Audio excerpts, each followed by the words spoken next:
IVM।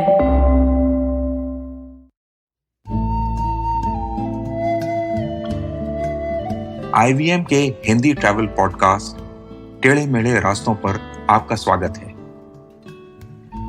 टेढ़े मेढ़े रास्ते ही क्यों?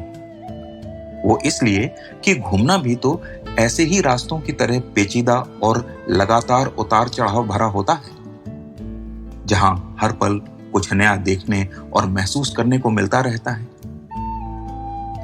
शर्त बस यही होती है कि आंख कान खुले रहने चाहिए। मैं हूं केशव चतुर्वेदी और मैं आपको ले चलूंगा इस जबरदस्त यात्रा पर और सुनाऊंगा ऐसी मजेदार कहानियां शहरों, किलों, महलों, सड़कों और सबसे अहम इंसानों की, जो पिछले 20 साल से ऐसे ही रास्तों पर भटकते हुए मैंने सिर्फ आपके लिए इकट्ठा की हैं। तो आइए शुरू करते हैं। भूटान के बहुत से बौद्ध मठ पहाड़ी पर इस तरह बनाए गए हैं जैसे बया ने पेड़ में घोंसला बनाया हो। दूर से देखने पर ऐसा लगता है जैसे वो पहाड़ पर लटक रहे हैं। इसी तरह के मठों में एक नाम जो सोशल मीडिया के दौर में विश्व प्रसिद्ध हो गया है, वो है टाइगर नेस्ट मॉनेस्ट्री। ये भूटान की पारो घाटी में है। कुछ साल पहले इसकी तस्वीर पहली बार सोशल मीडिया पे आई तो मुझे विश्वास ही नहीं हुआ।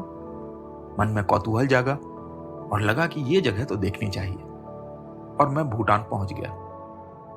2 दिन थिम्पू घूमने के बाद तीसरा दिन आया टाइगर नेस्ट मॉनेस्ट्री देखने का। हम सुबह करीब 9:30 बजे उस पहाड़ी की घाटी में खड़े थे जहां से ऊपर मॉनेस्ट्री दिखाई दे रही थी। शुरू में ही पहला भ्रम टूट गया। यहां कोई नियमित रास्ता या सीढ़ियां नहीं थी। हमें कच्चे पहाड़ी रास्ते से ही ऊपर जाना था।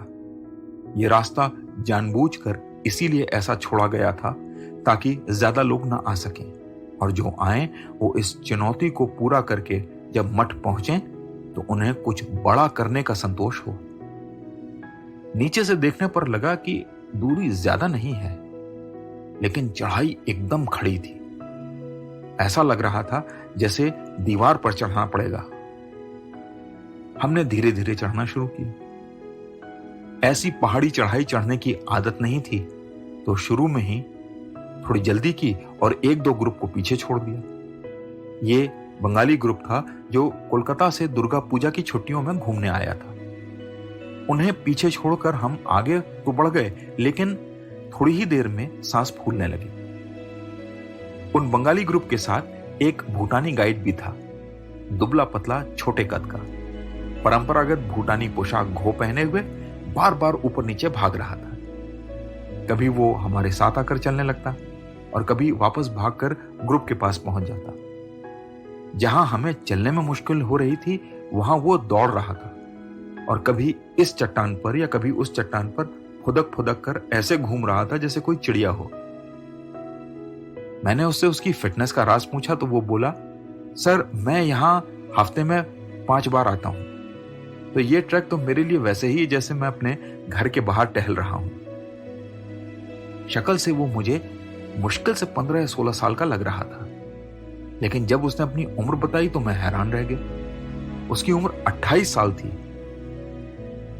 उसी ने मुझसे कहा, सर आपको ऊपर तक पहुंचने में 3 घंटे लगेंगे और फिर मठ में भी करीब 1,500 सीढ़ियां हैं, तो धीरे धीरे चलिए।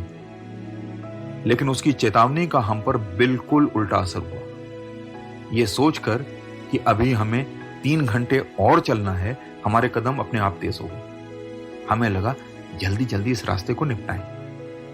रास्ते में मुझे एक बात बड़ी खास लगी कि हर जगह लोहे की जालियों वाली टोकरियां रखी हुई थी, जिनमें प्लास्टिक की बोतल और पैकेट फेंकने की व्यवस्था थी, और मजाल है कि कोई इन्हें कहीं और फेंक दे। देखकर अच्छा लगा कि रोज इतने पर्यटक आते हैं, लेकिन रास्ता बिल्कुल साफ था। हां, दुर्गम बहुत था, और 2 बार तो ऐसे मोड़ आए कि लगा अगर पहाड़ी का सहारा नहीं लिया तो नीचे खाई में ही जाएंगे। खैर, 1.5 घंटे बाद हम आधे रास्ते को पार करके एक रेस्टोरेंट में पहुंचे। यहां से एक बार फिर टाइगर नेस्ट दिखना शुरू हो गया, लेकिन हैरानी की बात थी कि यहां से भी वो उतना ही दूर लग रहा था जितना पहाड़ी के तल से। बहुत प्यास लगने के कारण हमने डट कर पानी पी लिया था और अब थकान ऐसी लग रही थी कि एक कदम भी नहीं चला जा रहा था। पीछे पीछे वो बंगाली ग्रुप और गाइड दोनों आ गए। उस गाइड ने मुझे देखा और मुस्कुराया। उसे समझ आ गया कि अब आगे जाने की हमारी हिम्मत नहीं थी। उसने ढांढस बंधाते हुए कहा, कोई बात नहीं सर, इस मठ में भी वही सब है जो आपको थिम्पू या पुनाखा में मिल जाएगा। मैंने कहा कि अगर ऐसा ही है तो लोग इतनी मेहनत करके इतनी ऊंचाई पर क्यों जा रहे हैं? वो चुप हो गया और फिर गंभीरता से बोला, मेहनत करके पहुंचना ही पद्म संभव की इस साधना गुफा को सबसे बड़ी श्रद्धांजलि है। मैं दुखी था और देख रहा था कि जिस बंगाली ग्रुप को मैं पीछे छोड़कर आया था वो अब धीरे धीरे हमें छोड़कर आगे बढ़ रहा था। गाइड ने मुझसे विदा ली और बोला, don't worry sir, there is always a next time. परेशान मत होइए, फिर मौका मिलेगा। मैं उस ग्रुप को जाते हुए देख रहा था। सब एक दूसरे को ढांढस बंधाते हुए आगे बढ़ रहे थे। पद्म संभव की 13 में से सबसे महत्वपूर्ण गुफा और बौद्ध धर्म के वज्रयान मत का महत्वपूर्ण केंद्र चुपचाप मुझे एक नसीहत दे रहा था। हिमालय की आध्यात्मिक जगहों पर पहुंचना उतना जरूरी नहीं है, उन्हें महसूस करना ज्यादा महत्वपूर्ण है। उसके दरवाजे तक पहुंचने के लिए प्रतिस्पर्धा और जल्दबाजी नहीं, शांति, धैर्य और समर्पण काम आता है। अगले 1.5 घंटे बाद हम फिर वापस पहाड़ी के नीचे खड़े थे, एक झरने के सामने। मैंने उसका पानी पिया, मुंह धोया और एक बार फिर टाइगर नेस्ट को देखा। मैं पद्म संभव के दरवाजे तक तो नहीं पहुंच पाया, लेकिन शायद जो सबक सीखना था वो काफी था। तो आज टेढ़े मेढ़े रास्तों का सफर इसी मील के पत्थर पर खत्म होता है। अगली कड़ी में फिर किस्सों के एक नए मोड़ पर मिलेंगे और वहां से नए मील के पत्थर तक साथ चलेंगे। और हां, अगर आपको ये पॉडकास्ट पसंद आया हो तो इसे अपने दोस्तों और परिवार वालों से शेयर कीजिए, क्योंकि सफर का मजा तो साथ चलने में ही है।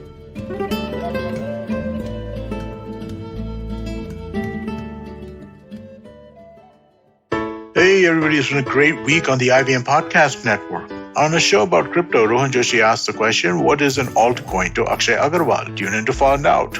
Did you know consuming pornography in the privacy of your home is constitutional, but sending sleazy messages to other people is not? On The Longest Constitution, Priya shares some facts about explicit material. On FinTalks, Pratik Mehta, co-founder of Scriptbox, and Upwardly talks to Akhil Handa about selling Upwardly to Scriptbox.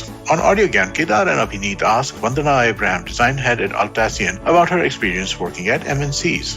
And on Yuddha, Anirudh and Aditya talk about Babur's finest hour at the first battle of Panipat. Do follow us on social media. We're IVM Podcast on Twitter, Facebook, Instagram, and LinkedIn. And remember, if you're enjoying this show or any of the shows on the IVM network for that matter, please do tell a friend. We really appreciate that. And finally, I'd like to thank the sponsors on the network this week, Ciet Cred, Banco Baroda, Quarter, and CoinSwitch Kuber. We really do appreciate the support. Have you ever wondered where the business world is headed? How the ways in which we create, market, and sell to consumers will evolve? Or if we'll ever go back to wearing pants while working? For answers to all of this and more, tune into Advertising is Dead with me, Varun Tugirala. Every Tuesday, as I talk to entrepreneurs, leaders, and change makers from across business, media, marketing, and beyond. You can catch all episodes of Advertising is Dead on the IVM Podcast website, app, or wherever you get your podcasts from.